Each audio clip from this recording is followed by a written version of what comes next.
Pwede po ba ma-pre-terminate o kunin ang Pag-ibig MP2 less than 5 years term? For example, 3 years pa ang nahulog ko.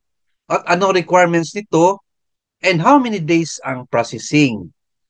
Answer, yes sir and ma'am. Pwede po. Confirm po ito? Pwede po. May mga requirements po yan. And how many days ang processing? Number one, magawa kayo ng letter of request. Ilagay po ninyo kung anong reason. Of course, valid reason bakit nyo kunin ang Pag-ibig MP2.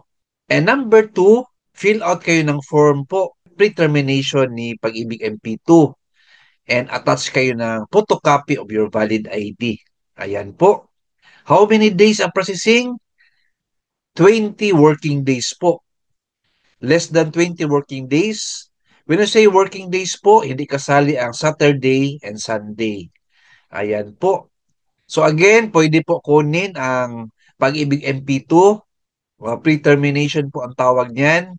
Kasi ang Pag-ibig MP2 is 5-year term, right? So kung may emergency o may valid reason po, pwede po kunin yan.